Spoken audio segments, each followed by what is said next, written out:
Hello friends, मैं JP Gupta. आज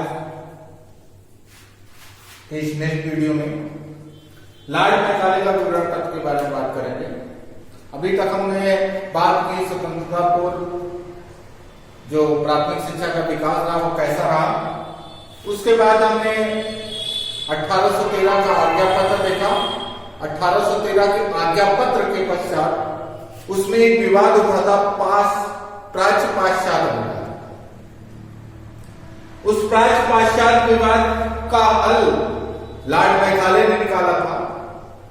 उस पाश्चात्य विवाद का क्या हल लॉर्ड मैकाले ने निकाला था उसके बारे में अध्ययन करेंगे, जिसको मैकाले का विवरण पत्र या मैकाले मिनट्स कहा जाता है।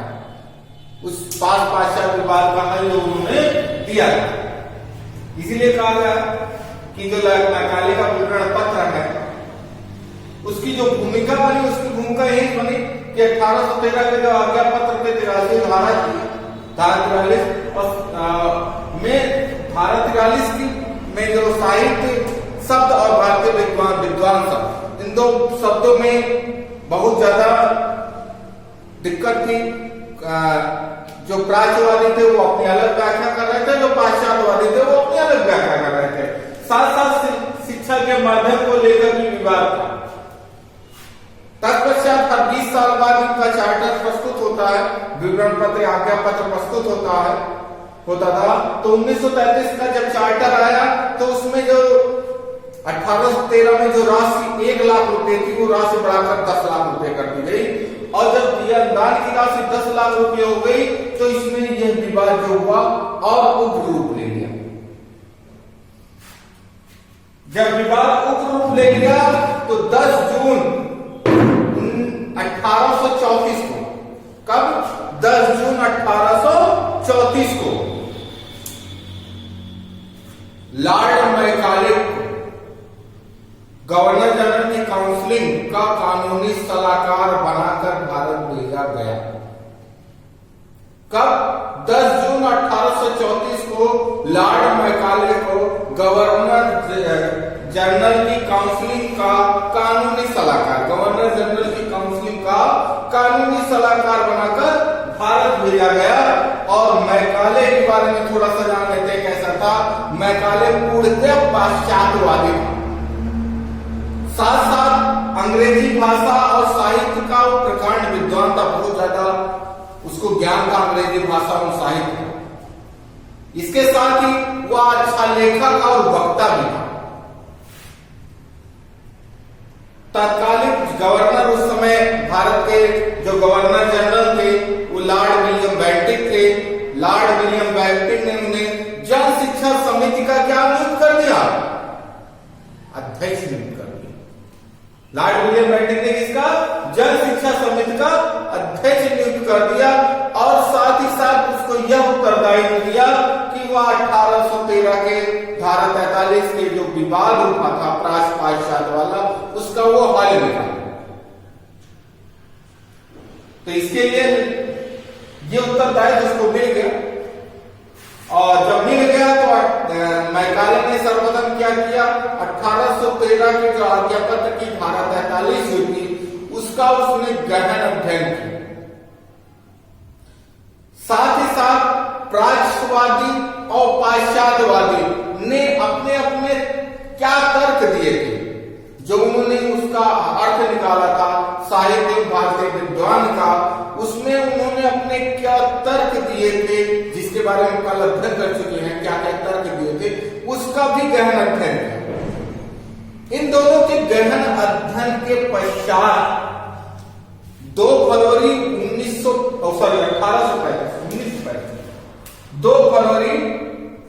1835 को, कब 2 फरवरी 1835 को मैकाले ने अपने तर्क को एवं बलवती भाषा में कहा नहीं, क्या था?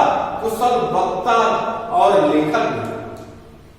तो अपने तर्कपूर्ण बलवती भाषा में अपना विवरण पत्र governor general lord William Bentinck के पास पेश किया, जिसको मैकाले मिनट या मैकाले का विवरण पत्र कहा जाता है। ध्यान रखिएगा। कब? 2 फरवरी 1835 को अपने तर्कपूर्ण एवं भारी भरकम भाषा में, या यूं कहे बलवती भाषा में, प्रभावपूर्ण भाषा में अपना विवरण पत्र लॉर्ड विलियम बेंटिक के पास उसने पेश किया, जिसको मैकाले मिनट्स या मैकाले का विवरण पत्र कहा जाता है। क्या कहा जाता है?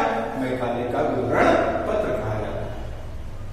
अब बात देखते हैं कि मैकाले के विवरण पत्र में जो 1813 के आज्ञा पत्र से जो विवाद उठा था, उसका उसने क्या हल दिया? तो 1813 के धारा 43 की व्याख्या क्या की? लॉर्ड मैकाले के विवरण पत्र के अनुसार, मतलब क्या व्याख्या रही है, लॉर्ड मैकाले ने क्या व्याख्या की धारा 43 की, उसकी है। इसमें 3 मुद्दे थे। पहला है आवंटित धनराशि का व्यय कैसे, क्या था? आवंटित धनराशि का व्यय कैसे, जो 1 लाख रुपए था 1813 के आज्ञा पत्र में, उस धनराशि का व्यय कैसे, तथा साथ साथ दूसरा था साहित्य शब्द का क्या अर्थ दिया है। प्राच्यवादी अलग कर रहे थे, पाश्चात्यवादी अलग कर रहे थे, तो वास्तव में साहित्य शब्द से क्या मतलब है, साथ साथ भारतीय विद्वान से क्या तात्पर्य था।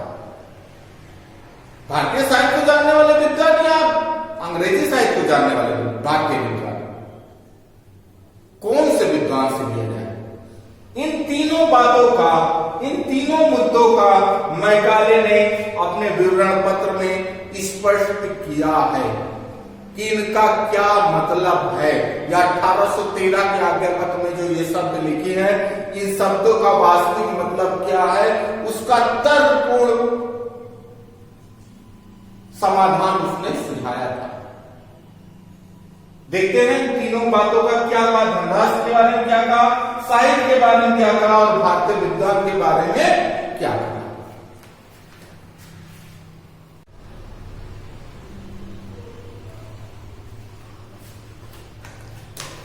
अब लॉर्ड मैकाले के विवरण पत्र में हमने बताया 3 बातों पे था कि धनराशि की व्यय कैसे किया जाए, साहित्य शब्द से क्या तात्पर्य है और भारतीय विद्वान से क्या तात्पर्य है। तो इन तीनों का उसने अपने तर्कपूर्ण बातों से इन तीनों की व्याख्या की, और उस व्याख्या में क्या कहा देखते हैं। धनराशि की व्यय के संबंध में क्या कहा उसने? मैकाले के अनुसार, जो इसके अनुसार इसमें धनराशि दी हुई है विवरण पत्र में, जो 1813 के अनुसार 1 लाख थी और बाद में 1833 के अनुसार 10 लाख हो गए, इसको व्यय करने का अधिकार कंपनी को, वो व्यय करने कहां पर व्यय करे, किस मद में व्यय करे, इसके लिए वो पूर्ण स्वतंत्र है। किसी पर बाध्य नहीं है कि यहीं पर व्यय करना है या इस मद में ही खर्च करना है या इस चीज के विकास में ही व्यय करना है। वो व्यय करने के लिए, उस राशि को व्यय करने के लिए पूर्णतः स्वतंत्र है, जो 1813 में 1 लाख थी और 1833 में बढ़कर 10 लाख। फिर दूसरा आता है साहित्य शब्द। साहित्य शब्द की व्याख्या इन्होंने की अंग्रेजी साहित्य से, या यूरोपियन साहित्य कह लीजिए। साहित्य शब्द से तात्पर्य इनका अंग्रेजी साहित्य से, जो पाश्चात्यवादी कहते हैं, ना कि संस्कृत एवं अरबी साहित्य से। संस्कृत और अरबी साहित्य से इनका मतलब नहीं था, इनका मतलब किससे था? अंग्रेजी साहित्य से। इनके अनुसार संस्कृत, अरबी या फारसी भाषाओं को बनाए रखने से नवीन ज्ञान में को प्राप्त करने में दिक्कत आएगी, या ये सारी साहित्य या इनका ज्ञान देने से नवीन ज्ञान को प्राप्त करने में या नवीन ज्ञान को लाने में बाधा उत्पन्न करेगी, इसलिए वो कहते थे अंग्रेजी साहित्य। तीसरा भारतीय विद्वान। भारतीय विद्वान से तात्पर्य, इसका तात्पर्य उन भारतीय विद्वानों से है जो अंग्रेजी साहित्य को जानते हैं। जो पाश्चात्यवादी कहते थे, पाश्चात्यवादी के बाद पूरा माना, तो वही कहा कि इनका तात्पर्य उन भारतीय विद्वानों से है जो अंग्रेजी साहित्य को जानते हैं। अंग्रेजी साहित्य को जानने से तात्पर्य क्या है कि लाभ के दर्शन जानते हो, मिल्टन के काव्य जानते हो, न्यूटन की भौतिकी जानते हो। इस तरह से पाश्चात्य साहित्य ज्ञान, विज्ञान का ज्ञान अगर उन्हें है, तो इसका मतलब वो ऐसे भारतीय हैं जो पाश्चात्य साहित्य का ज्ञान रखते हैं। तो भारतीय विद्वान से तात्पर्य कौन सा विद्वान? भारतीय विद्वान जो पाश्चात्य साहित्य को जानते हैं। तो अगर देखा जाए तो मैकाले ने पाश्चात्यवादी विचारधारा को माना, जो पाश्चात्यवादी था ही, और पाश्चात्यवादी बातों, पाश्चात्यवादियों ने जो बातें कही थी उसी को वो स्वीकार किया, उसी को उसने माना। इसकी व्याख्या के अलावा भी उसने सुझाव दिए। ये मुख्यतः 5 सुझाव हैं उनके। 18 धारा 43 की व्याख्या के बाद मैकाले ने भारतीय शिक्षा के स्वरूप के संबंध में निम्न मुख्यतः 5 सुझाव दिए। ये मुख्यतः 5 सुझाव हैं जो उन्होंने लॉर्ड विलियम बेंटिक को दिया। जो तत्कालीन गवर्नर जनरल था लॉर्ड विलियम बेंटिक, उसको उसने ये सुझाव दिया नई शिक्षा के स्वरूप के संबंध में। पहला सुझाव क्या दिया कि प्राच्य साहित्य एवं ज्ञान की शिक्षा निरर्थक है। प्राच्य साहित्य या यूं कहें भारतीय साहित्य की ज्ञान की शिक्षा निरर्थक है। इसके लिए उन्होंने अपनी कई बातें की। हमने कहा ना कि वो अपनी जो बातें उसने कही उसके लिए उसने तर्क प्रस्तुत किए, और इतने स्ट्रांग तर्क प्रस्तुत किए कि बाद में मैकाले जो विलियम बेंटिक उसके ज्यादातर तर्कों से सहमत हुआ। तो क्या तर्क प्रस्तुत किए इसके लिए? तो प्राच्य साहित्य का ज्ञान एवं ज्ञान की शिक्षा निरर्थक है। कह रहा प्राच्य साहित्य एवं ज्ञान की शिक्षा वो निरर्थक मानता था। वो कहता था कि जो प्राच्य साहित्य है वो अंधकार पूर्ण युक्त है, मूर्खता पूर्ण युक्त है, मतलब कोई ज्ञान नहीं है, मूर्खतापूर्ण बातों से भरा हुआ, अंधविश्वासपूर्ण बातों से भरा हुआ। इसके लिए वो कहता है कि जैसे प्राच्य साहित्य में इतिहास में 30 फुट राजाओं का वर्णन है, भूगोल में सीरे का मक्खन के समुद्रों का वर्णन है, और इसका चिकित्सा शास्त्र ऐसा है कि अंग्रेज जो पशु चिकित्सक है वो भी शर्मा है, और ज्योतिष शास्त्र ऐसा है कि अंग्रेजी लड़कियां सुनेंगी तो हंसेंगी।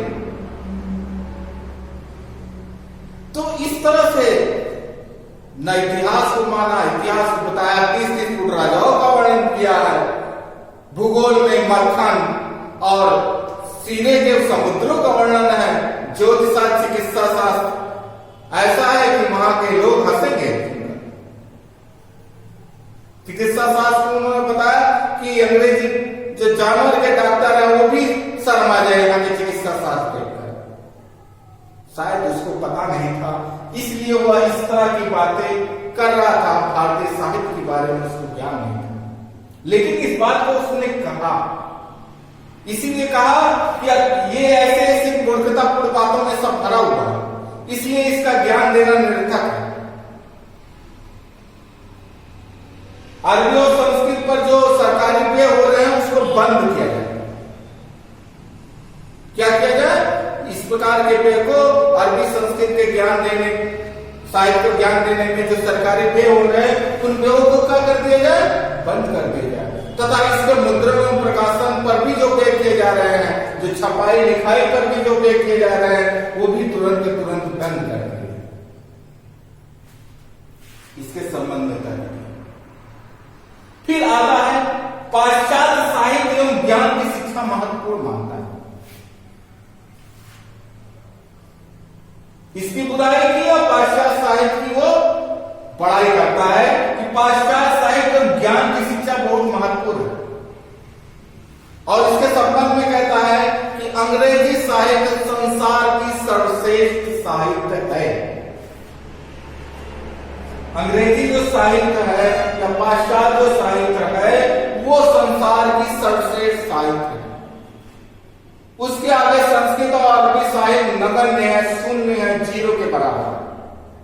और उस 0 के बराबर के संबंध में उसने उत्तर दिया कि एक अच्छे यूरोपियन लाइब्रेरी, क्या कहा ध्यान रखिएगा, सुनिएगा, क्योंकि ये स्टेटमेंट पूछा जाता है कि किसने कहा।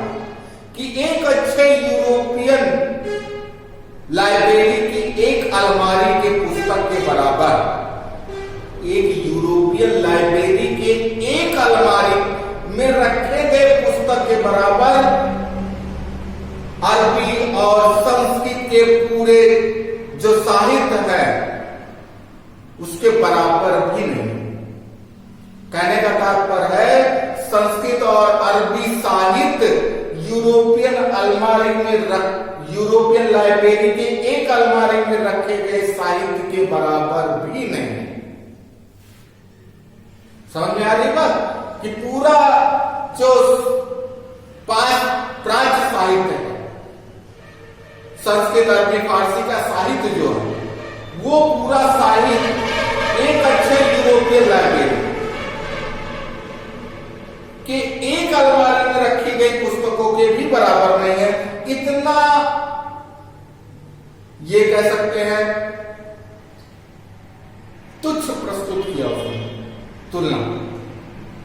शायद ऋग्वेद, सामवेद, यजुर्वेद, वेदों और चीजों को नहीं जानता था जिसमें सब कुछ दिया। इसीलिए उसने कहा कि अंग्रेजी भाषा और साहित्य का ज्ञान अनिवार्य कर दिया। क्या कहा कि अंग्रेजी भाषा और साहित्य का ज्ञान क्या कर दिया जाए? अनिवार्य कर दिया। फिर तीसरा का सुझाव दिया कि अंग्रेजी को शिक्षा का माध्यम बनाया। क्या कहा? अंग्रेजी को शिक्षा का माध्यम बनाया। उसके लिए उसने कहा, तर्क दिया कि भारतीय जो भाषाएं हैं वो अविकसित और गंवारू हैं। जितनी विदेशी भाषाएं हैं, मतलब जो भारतीय भाषाएं हैं, वो विकसित नहीं है, अविकसित है, गंवारू है। अंग्रेजी भाषा संसार की सर्वश्रेष्ठ ज्ञान वाली भाषा है। अर्थात अंग्रेजी भाषा में संसार का सर्वश्रेष्ठ ज्ञान भंडार भरा है। उसने ये भी कहा कि जो संस्कृत और अरबी भाषा है ये सर्वसाधारण की भाषा नहीं है, लोगों को मतलब जनमानस की भाषा नहीं है। जनमानस भी इसको पढ़ने में रुचि नहीं लेते हैं, इसलिए इस भाषा को हटाया। साथ साथ का अंग्रेजी व्यापार की भाषा, अंग्रेजी अंतर्राष्ट्रीय भाषा, अंग्रेजी उच्च वर्ग की भाषा, अंग्रेजी शासन की भाषा, अर्थात अंग्रेजी भाषा को शिक्षा का माध्यम। साथ साथ ये भी कहा कि कानून की शिक्षा में अंग्रेजी की अनिवार्यता की है। किसी की कानूनी शिक्षा में अंग्रेजी की अनिवार्यता की जाए। अंग्रेजी भाषा में शिक्षा देने की वकालत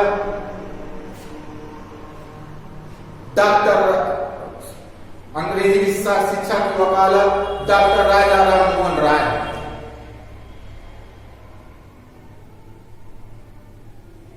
राजा राम मोहन राय बहुत बड़े समाज सुधारक, जैसा कि आप जानते हैं।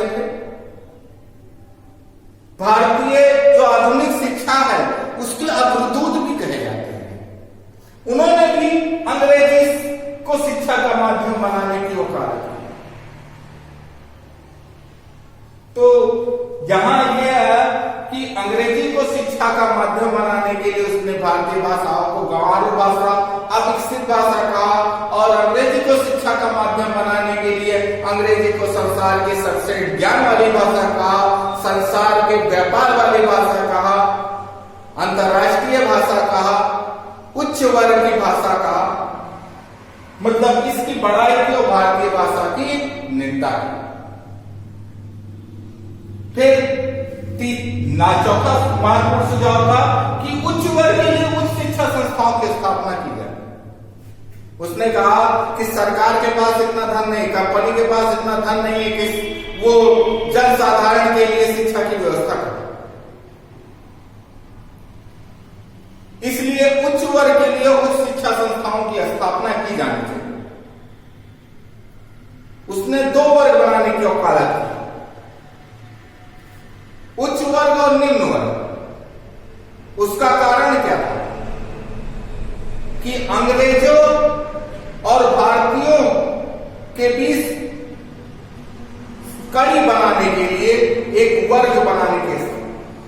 बात उन्होंने की कि एक ऐसा वर्ग तैयार किया जाए जो अंग्रेजों और सर्वसाधारण के बीच कड़ी का काम करे, अर्थात ऐसा एक उच्च वर्ग, ऐसा एक अंग्रेजी वर्ग जो जन्म से भारतीयों विचारों से अंग्रेज है। इस प्रकार के उच्च वर्ग बनाने की इन्होंने बात की। इसीलिए दो वर्ग बनाने की बात की, उच्च वर्ग और निम्न वर्ग, और कहा कुछ शिक्षा उच्च वर्ग को ही दी जाए, निम्न वर्ग को न दी जाए। इसके लिए उन्होंने एक सिद्धांत भी डाल दिया जिसको छनाई का सिद्धांत या निस्यंदन सिद्धांत कहते हैं। छनन सिद्धांत भी कहा जाता है। जैसे आप देखिए, छन्नी में डाल दीजिए तो नीचे निकल आता है ना सब कुछ छनकर, वैसे ही इन्होंने कहा कि उच्च वर्ग को शिक्षा दे दीजिए, वो छन छन कर निम्न वर्ग को वो प्राप्त होती रहेगी। अर्थात उच्च वर्ग के संपर्क में निम्न वर्ग वाले आएंगे और उससे वो सीखते रहेंगे। जैसे चार छन्नी लगा दीजिए, ऊपर से डाला जाए, छन छन के नीचे तक आ जाती है, उसी प्रकार उन्होंने कहा कि उच्च वर्ग को दे दीजिए, यहां को दे दीजिए, इनको दे दीजिए, धीरे धीरे धीरे धीरे वो यहां तक पहुंच जाए, छन छन के यहां तक पहुंच जाए। इसको छनाई का सिद्धांत निस्यंदन सिद्धांत कहते हैं। अर्थात उच्च वर्ग को शिक्षा दे, उनके संपर्क में आकर निम्न वर्ग को भी वो धीरे धीरे वो चीजें सीख जाएंगे। ये मैकाले का कथन था। उच्च वर्ग निम्न वर्ग को शिक्षा देने के लिए सरकार के पास पैसा नहीं है, इसलिए उसने ये तरीका अपनाया। और मैकाले बहुत बुद्धिमान था, उसने प्रमाण यहां पर भी दिया कि शिक्षा के क्षेत्र में धार्मिक तटस्थता की नीति आवश्यक है। मैकाले भारत में पाश्चात्य सभ्यता संस्कृत लाना चाहता था। वो विचारों से भारतीयों को पाश्चात्यवादी बनाना चाहता था, अंग्रेज बनाना चाहता था, शिक्षा का माध्यम अंग्रेजी करना चाहता था, लेकिन वो भी चतुराई के साथ।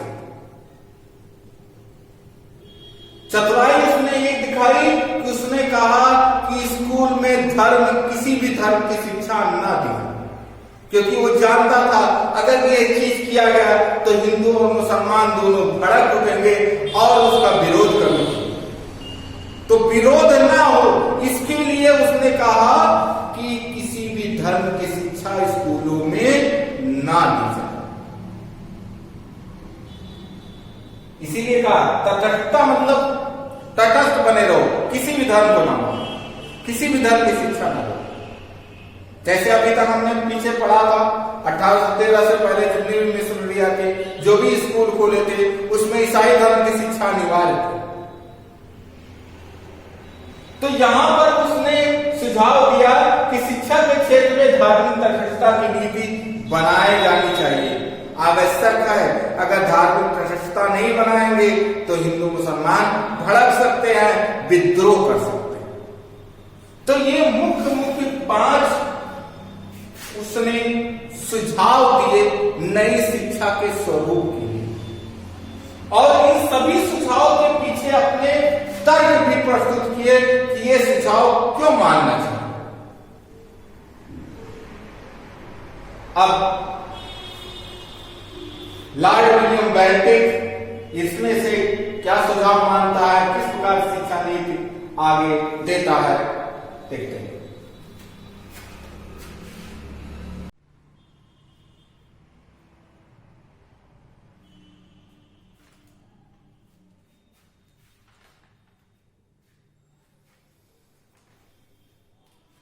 लॉर्ड मैकाले के सुझाव के बाद गवर्नर जनरल विलियम बेंटिक ने क्या स्वीकृति दी, उसके बारे में जानना चाहते हैं।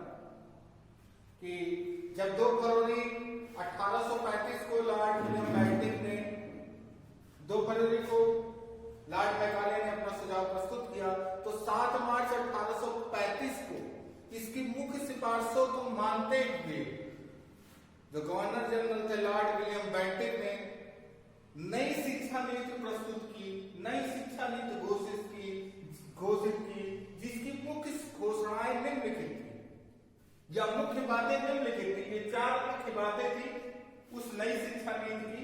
वो चारों बातें देखते हैं कि शिक्षा के लिए निर्धारित धनराशि का सर्वोत्कृष्ट उपयोग अंग्रेजी शिक्षा के लिए ही किया जा सकता है।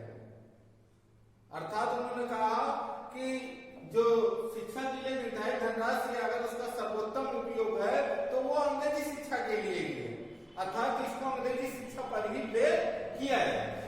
दूसरी बात उन्होंने कही कि जो संस्कृत, अरबी, फारसी शिक्षण संस्थाएं चल रही हैं उन शिक्षण संस्थाओं को यथावत चलने दिया जाएगा, वहां के शिक्षकों को यथावत वेतन मिलता रहेगा तथा वहां के छात्रों को जो छात्रवृत्तियां मिल रही थी वो यथावत मिलती रहेगी, अर्थात उसको बंद नहीं किया जाएगा। जबकि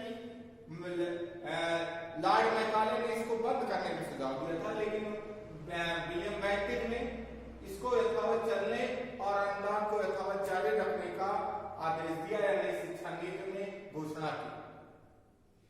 तीसरा था कि भविष्य में प्राच्य साहित्य के मुद्रण और प्रकाशन पर कोई व्यय नहीं किया जाएगा, अर्थात भविष्य में जो प्राच्य साहित्य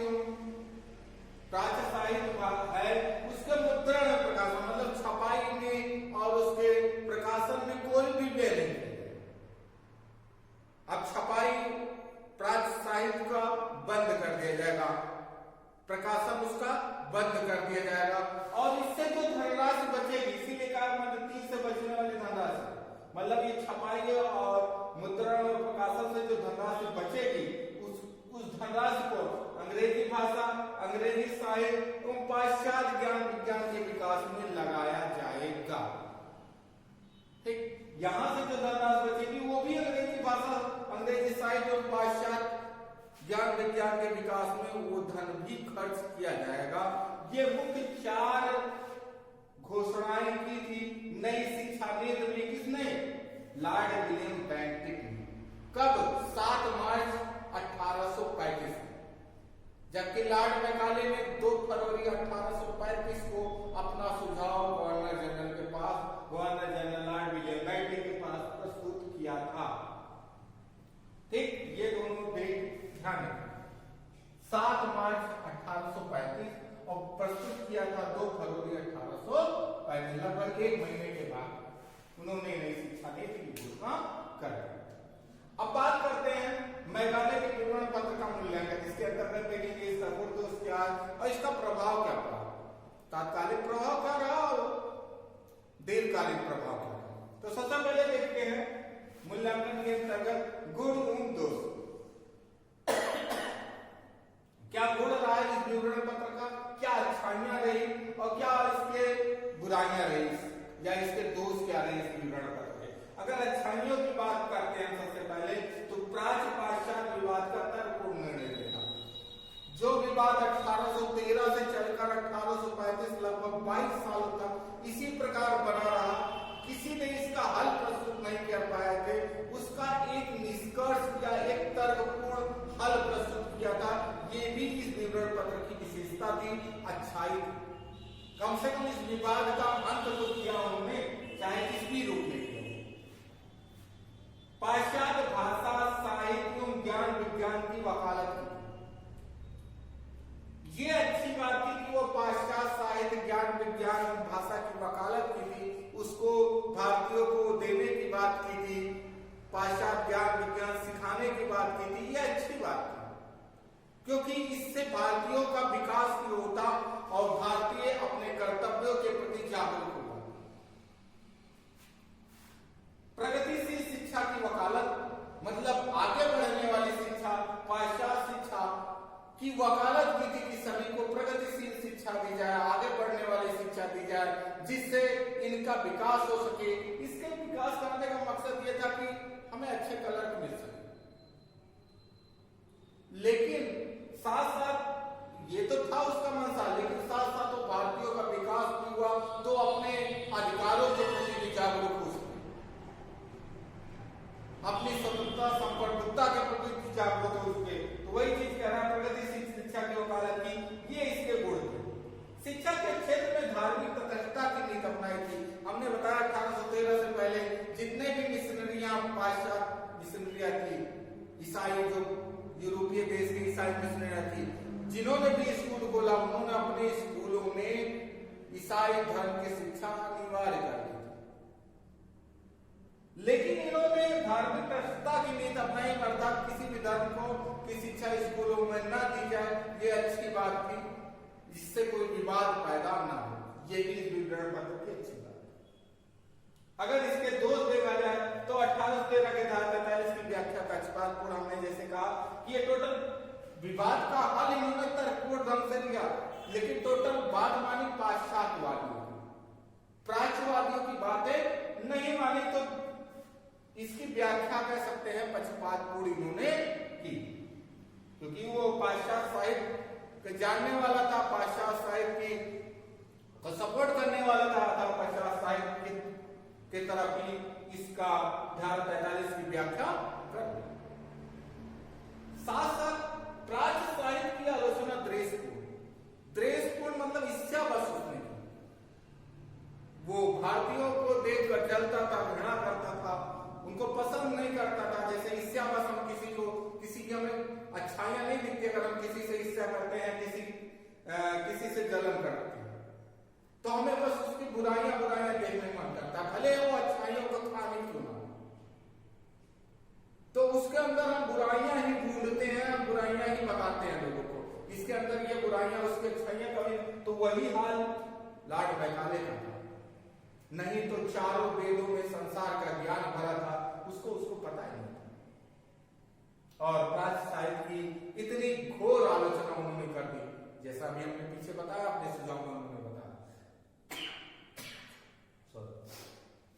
अंग्रेजी को शिक्षा का माध्यम बनाने का जो सुझाव दिया वो अनुचित, क्योंकि भारतीय जो थे वो अंग्रेजी भाषा को जानते नहीं थे, और किसी को भी अगर शिक्षा देनी है तो शिक्षा देने का सर्वश्रेष्ठ माध्यम होता है मातृभाषा, या यूं कहें क्षेत्रीय भाषा, जिसमें वो ज्ञान को अच्छे से जान सकता है।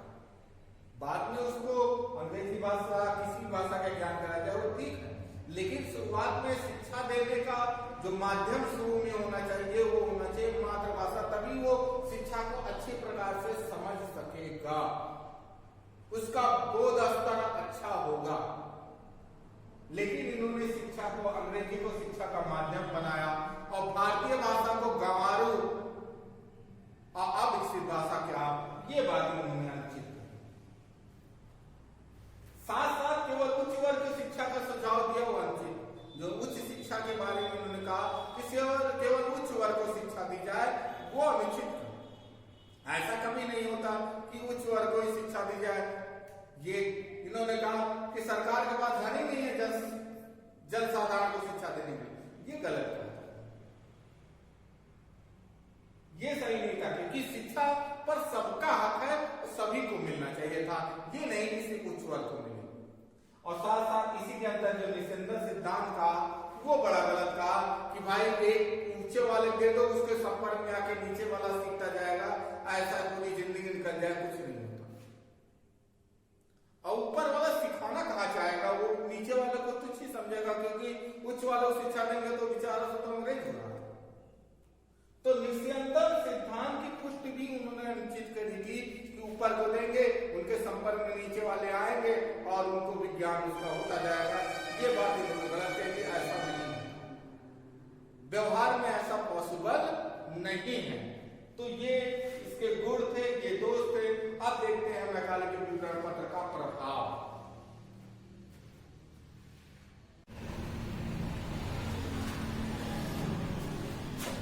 मूल्यांकन के अंतर्गत अब इसको देखते हैं तात्कालिक प्रभाव, मतलब मैकाले के विवरण पत्र का क्या प्रभाव रहा, तात्कालिक क्या प्रभाव रहा, दीर्घकालिक क्या प्रभाव रहा, ये हम देखते हैं। पहला तात्कालिक प्रभाव ये रहा कि नई शिक्षा नीति, मतलब शिक्षा नीति की घोषणा हुई।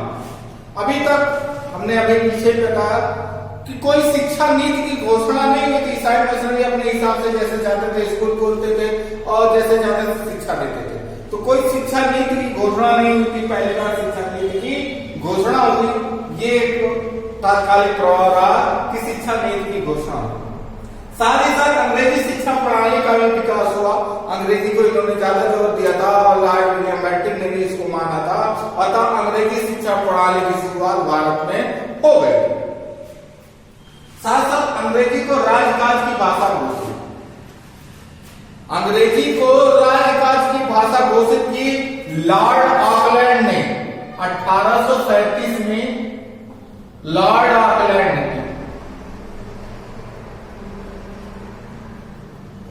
ने फारसी की जगह किसको, फारसी की जगह अंग्रेजी को, किसने, फारसी की जगह अंग्रेजी को राजकाज की भाषा घोषित की लॉर्ड ऑकलैंड ने। ठीक, कब की, 1837। किसका प्रभाव रहा, पहले फारसी राजकाज की भाषा थी, अब बन के क्या हो गई, अंग्रेजी हो गई। 1837 में लॉर्ड ऑकलैंड गवर्नर जनरल जो था उसने घोषित की, और सरकारी नौकरियों के लिए अंग्रेजी की अनिवार्यता कर दी, अर्थात अंग्रेजी को वरीयता दी जाने लगी। इसी के तहत 1844 में लॉर्ड हार्डिंग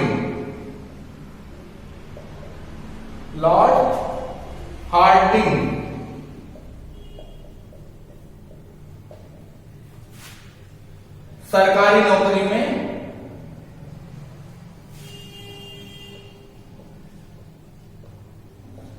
अंग्रेजी जानने वाले को वरीयता दी।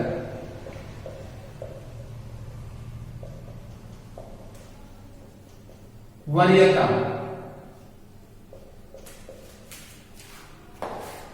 लॉर्ड हार्डिंग ने 1844 में सरकारी नौकरी के लिए जो आवेदन कर रहे थे लोग, उसमें जिसको अंग्रेजी आती थी उनको वरीयता देने की बात कही, अर्थात अंग्रेजी सरकारी नौकरियों के लिए अंग्रेजी शिक्षा अनिवार्य हो गई, अर्थात जिसको अंग्रेजी आती थी उसको सरकारी नौकरी मिली, जिसको नहीं आती थी उसको नहीं मिली, इसीलिए वरीयता दी गई, इसलिए अंग्रेजी शिक्षा जानने वाले।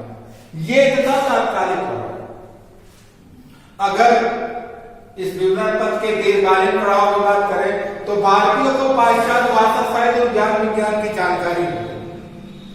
जो भारतीय अभी तक पाश्चात्य भाषा साहित्य और ज्ञान विज्ञान के बारे में बहुत कम जानते थे, हम ये नहीं कह सकते अपरिचित थे, लेकिन बहुत कम जानते थे। और ये नहीं कह रहे हमारी भारतीय भाषा या भारतीय साहित्य कम था, बहुत था, लेकिन साथ साथ अगर प्रगति करनी है तो हमें विश्व पूरी दुनिया का साहित्य को पता होना चाहिए। तो पाश्चात्य भाषा साहित्य और ज्ञान विज्ञान की भी जानकारियां मिली। ये लॉर्ड मैकाले के विवरण पत्र का दीर्घकालीन प्रभाव पड़ा कि ये जानकारियां भारतीयों को भी हुई और उनका विकास हुआ। साथ साथ भारत में भौतिक उन्नति का भी मार्ग प्रशस्त हुआ। भौतिक उन्नति, रहन सहन, खान पान, ये सब का स्तर भी इनका बढ़ा। जब पाश्चात्य साहित्य, पाश्चात्य संस्कृति का ज्ञान हुआ तो इनका ये रहन सहन, खान पान और चीजें तथा इनकम कमाने का जो आय है, आय भी इनकी बढ़ी। तो भौतिक उन्नति का मार्ग प्रशस्त हुआ, इसको जानना था। साथ साथ भारत में सामाजिक जागरूकता का होता। जब भौतिक इस चीज को आई तो भारत में प्रचलित अंधविश्वासों का खात्मा हुआ। इसीलिए भारतीय समाज के अग्रदूत जो कहा जाता है वो राजा राममोहन राय, इन्होंने कई अंधविश्वासों को खत्म किया, सती प्रथा, ठगी प्रथा आदि को खत्म किया। तो वही क्या, सामाजिक जागरूकता का भी उदय।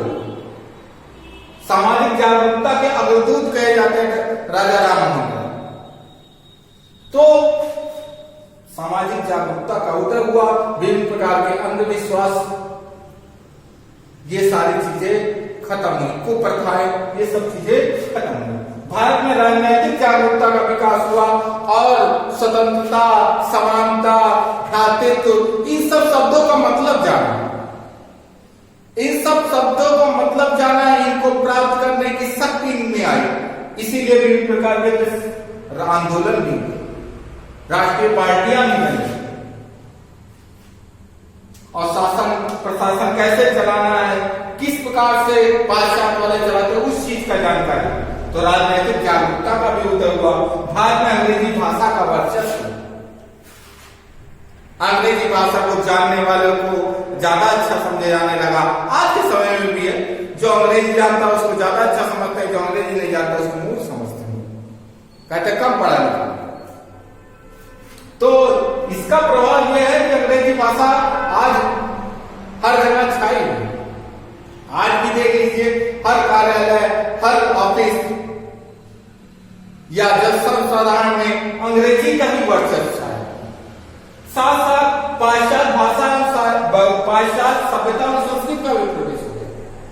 भारतीय संस्कृति में पाश्चात्य सभ्यता और संस्कृति की भी छाप बहुत तेजी से पड़ गई।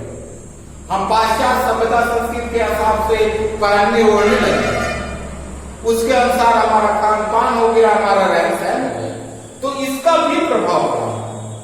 तो ये मैकाले का विवरण पत्र बड़ा महत्वपूर्ण है, क्योंकि इसका भारत पर बहुत ही गहरा प्रभाव रहा।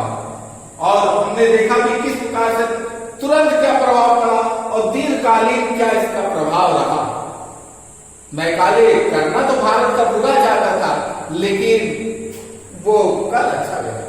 जैसे प्राच्यवादियों में कुछ ब्रिटेन, हमने आपको बताया था, कुछ ब्रिटेन के हित वाले जो थे, और प्राच्यवादियों में जितने भी ब्रिटेन हित वाले थे वो अनुभवी अधिकारी थे, बुजुर्ग अधिकारी थे। उन्होंने अपने अनुभव से बोला था कि इनको पाश्चात्य साहित्य का ज्ञान विज्ञान नहीं देना चाहिए, नहीं तो ये हमारे विरोध में खड़े हो जाएंगे। और हुआ वही, जबकि युवा कहते नहीं हम इनको कलर बनाएंगे, तो इसीलिए कहते हैं अनुभव बोलता है। उनका अनुभव सही था। और चूंकि विलियम लॉर्ड मैकाले युवा था, उसने पाश्चात्यवादी से प्रभावित था, पाश्चात्य ज्ञान का विद्वान था, अतः उन्होंने पाश्चात्यवादियों का समर्थन किया। और उसका प्रभाव ये रहा कि आज हम पाश्चात्य ज्ञान विज्ञान में भी पारंगत हैं। अपने ज्ञान विज्ञान के साथ साथ पाश्चात्य ज्ञान विज्ञान में भी पारंगत है, और उसी का नतीजा ये रहा कि हम उनको खदेड़कर बाहर कर सकें या भारत से बाहर भगा सकें। इसी के साथ आज का वीडियो यही समाप्त होता है। आप वीडियो को पूरा देखिएगा, साथ साथ जो भी लिखा है हमने इसको अपनी कॉपी में नोट्स कीजिएगा, और वीडियो देखने के साथ लाइक जरूर कीजिएगा, लाइक शेयर कमेंट जरूर करिएगा। धन्यवाद।